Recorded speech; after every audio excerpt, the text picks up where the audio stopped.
What happens when the person you love falls ill and you feel helpless?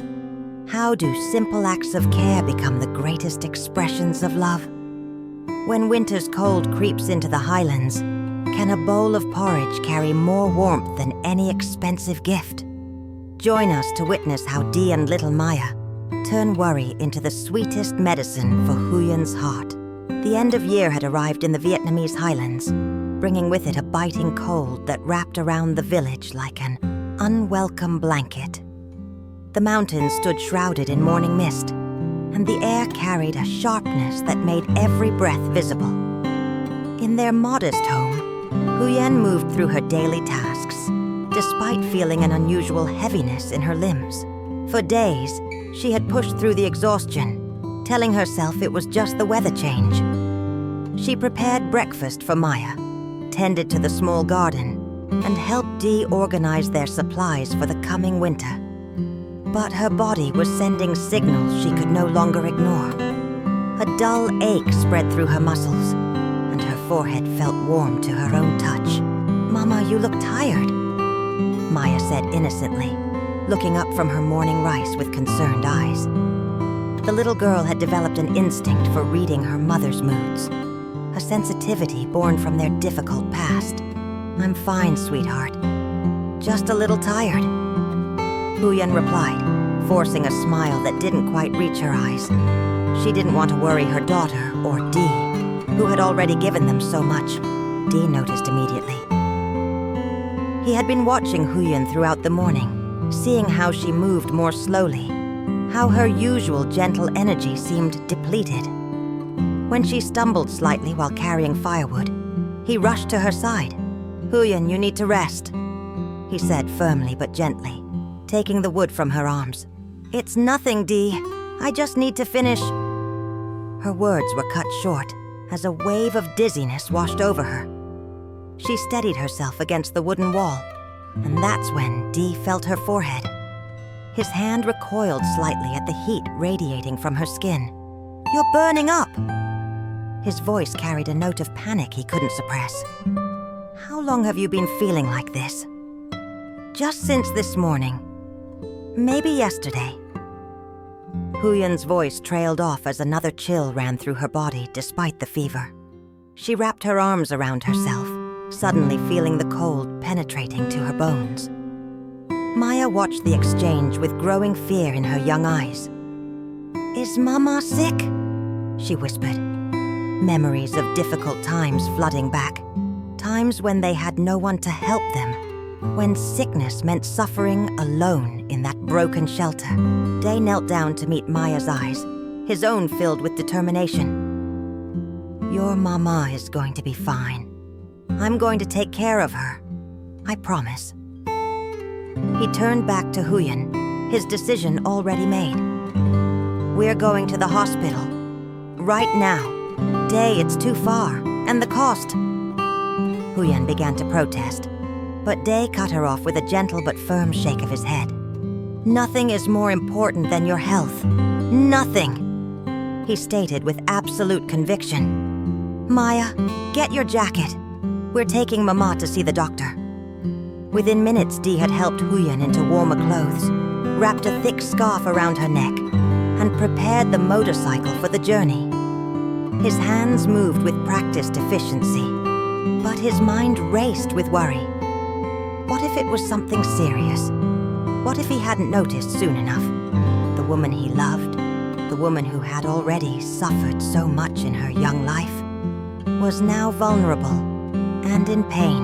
As he helped Huyen onto the motorcycle, she leaned heavily against his back, her fever-weakened body seeking his strength.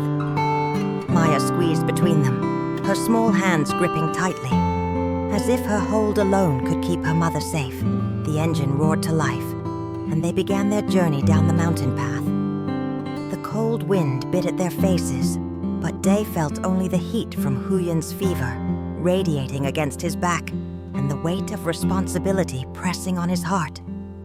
He drove carefully but quickly, each kilometer feeling like an eternity, his mind filled with prayers and promises to keep her safe. The road twisted down the mountain like a serpent, each turn demanding Dee's full attention. despite his racing thoughts. Huyen's arms wrapped weakly around his waist, and he could feel her body shivering against him, even through the layers of clothing. Maya remained silent, her usual cheerful chatter replaced by an anxious quiet that broke Dae's heart. "We're almost there, Huyen. Hold on." Dae called back over his shoulder, his voice steady despite the turmoil inside him. He felt her nod weakly against his back, too exhausted to speak. The hospital emerged from the morning mist after what felt like an endless journey. Dae parked hastily and practically lifted Huyen off the motorcycle, supporting her weight as Maya jumped down and grabbed her mother's hand. Together, they made their way through the entrance, the antiseptic smell and fluorescent lights of the hospital creating a stark contrast to their mountain home. "Please, my wife needs help. She has a high fever," Dae announced at the reception, the word wife slipping out naturally, though they hadn't yet officially married. To him, Huyen was already his wife in every way that mattered. The nurse quickly assessed Huyen's condition and directed them to an examination room. Dae helped Huyen onto the examination bed, while Maya climbed onto a chair beside them, her little legs swinging nervously as she clutched her mother's hand.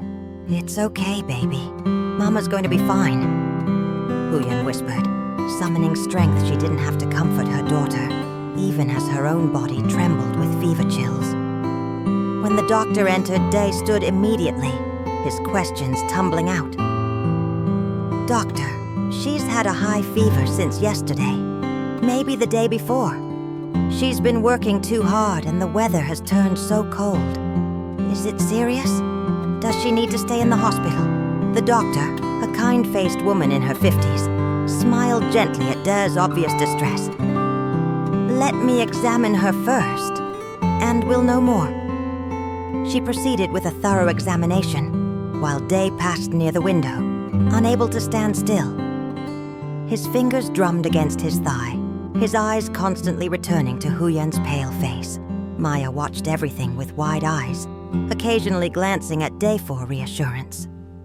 He would pause his pacing to stroke her hair or give her an encouraging smile. But she could feel the tension radiating from him. The examination seemed to last forever.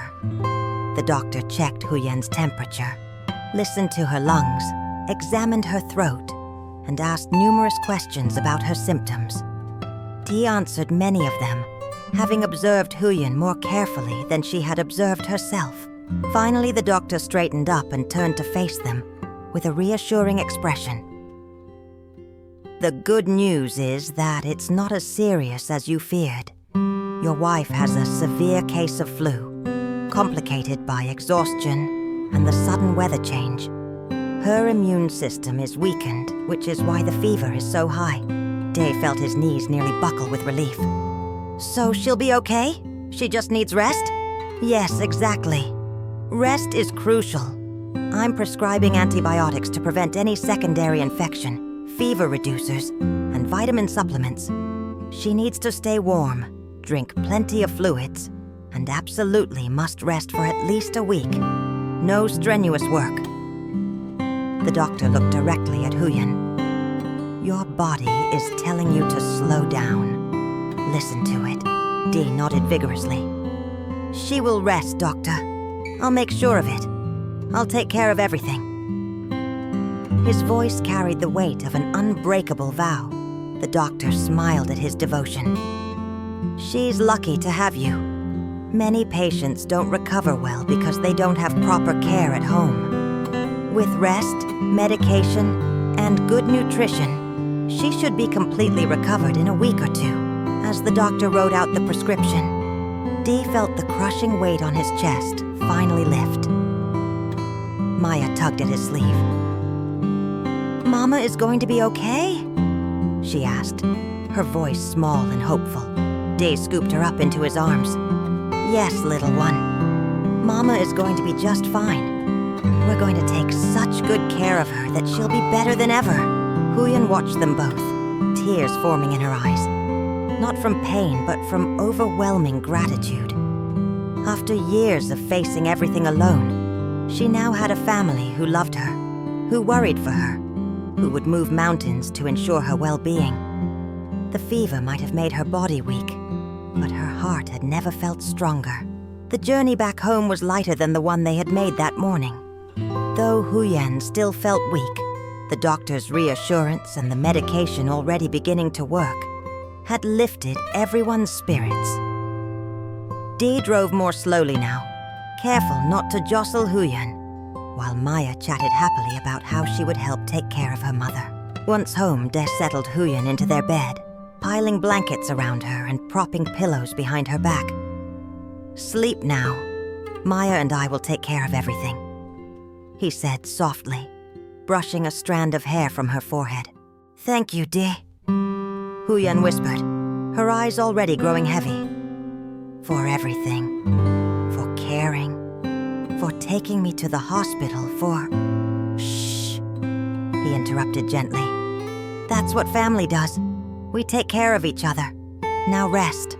As Huyen drifted into a much-needed sleep, Dee sat with Maya in the main room, and they began to plan. "Your mama needs good nutrition to get better," he explained to the little girl. "What do you think she would like to eat?" Maya thought hard, her small face scrunched in concentration. "Mama loves fish porridge, like the one we had at the village festival." Dee's eyes lit up. "That's perfect, Maya. Fish porridge is easy to digest and very nutritious.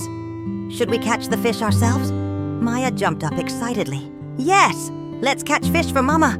Father and daughter prepared for their fishing expedition with the seriousness of an important mission. Dee gathered the fishing rods and bait, while Maya packed a small basket with water and snacks. The afternoon sun was beginning its descent, casting golden light across the highlands as they made their way to the stream that ran below their house. The stream gurgled cheerfully over smooth stones, its clear water revealing small fish darting between rocks. Dee showed Maya how to bait the hook, his large weathered hands guiding her small ones. "See? You thread it through like this, so the fish will bite, but won't steal the bait easily. Like this, Papa Dee?" Maya asked, concentrating intensely. The word Papa had slipped out naturally, and both of them paused for a moment. Dee felt his throat tighten with emotion. "Perfect, just like that," he managed to say, his voice thick. "Now, let's cast the line together." They sat side by side on the stream bank, their lines in the water, waiting with the patient silence that fishing demands. Maya occasionally glanced at Dee, mimicking his posture and his focused expression. Birds called from the trees above them, and the cold air carried the scent of pine and earth. "Papa Dee, do you think Mama knows how much we love her?" Maya asked suddenly, her young voice carrying a wisdom beyond her years. Dee looked down at the child who had claimed a permanent place in his heart. "I think she knows, little one. But we're going to show her even more when we make her the best fish porridge she's ever tasted." Within an hour, they had caught 4 beautiful fish, their scales gleaming silver in the fading light.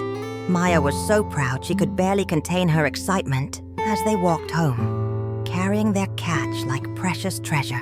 In the kitchen, Dee worked with the skill of someone who had cooked countless meals for himself, and now for his family. He cleaned the fish while Maya washed the rice, both working in companionable silence, occasionally broken by whispered conversations to avoid waking Huyen. Dee filleted the fish carefully, saving the bones to make a rich broth. He added ginger to warm the body, spring onions for freshness, and a touch of fish sauce for depth of flavor. Maya helped measure the rice and water, stirring the pot under Dee's watchful guidance. The kitchen filled with a fragrant aroma that spoke of home, care, and love. As the porridge simmered, Dee showed Maya how to adjust the heat, how to stir to prevent sticking, and how to test the texture. "Cooking is like love, Maya," he explained softly. "It takes time, attention, and patience. You can't rush it, or it won't turn out right." When Huyen woke to the smell of fish porridge wafting through their home, she felt tears prick her eyes once again. She heard Day and Maya's voices in the kitchen, heard their laughter and their care, and understood that she had finally found what she had been searching for all along. Not wealth or status, but a home filled with genuine love. Dee appeared in the doorway carrying a bowl of steaming porridge, Maya right behind him with a spoon and napkin. "Dinner is served, my love," Day announced with a proud smile. Huyen sat up, accepting the bowl with trembling hands. The porridge was perfect. The rice cooked to creamy softness, the fish tender and flavorful, the broth rich and comforting. But more than the taste, it was the love infused in every grain of rice, every piece of fish, every drop of broth that made it the most delicious meal she had ever eaten. "It's wonderful," she said, looking between Dee and Maya, her heart so full it felt like it might burst. "Thank you both. This is the best medicine I could ever receive." Maya beamed with pride. "I helped catch the fish and cook it, Mama. Papa Day taught me." As Huyen ate her porridge slowly, savoring each spoonful, Day sat beside her, while Maya snuggled against her mother's side. In that moment, with the cold mountain night pressing against their windows and the warm light of their home glowing around them, they were the richest family in the world. Sometimes the greatest wealth isn't measured in money or possessions, but in the hands that care for you when you're sick, the hearts that worry for your well-being, and the love that transforms a simple bowl of porridge into the finest feast. Huyen had traveled a long journey from that broken shelter where she and Maya had once shivered alone, to this warm home where illness was met not with fear, but with action. Not with despair, but with devotion. Day and Maya had shown that family isn't always about blood connections. It's about choosing to stand beside someone through cold nights and difficult days. It's about catching fish together with patient joy, about cooking with careful attention, about turning worry into care, and care into healing. As Huyen recovered over the following days, wrapped in blankets and surrounded by love, she understood that she had finally found her place in the world. Not in grand gestures or expensive treatments, but in the simple, profound act of being cherished. Thank you for joining us on this journey. If this story touched your heart, please like, subscribe, and share it with someone who needs to be reminded that love shows up in the smallest, most beautiful ways. We'll see you in the next chapter of Life Single, where simple moments become extraordinary memories.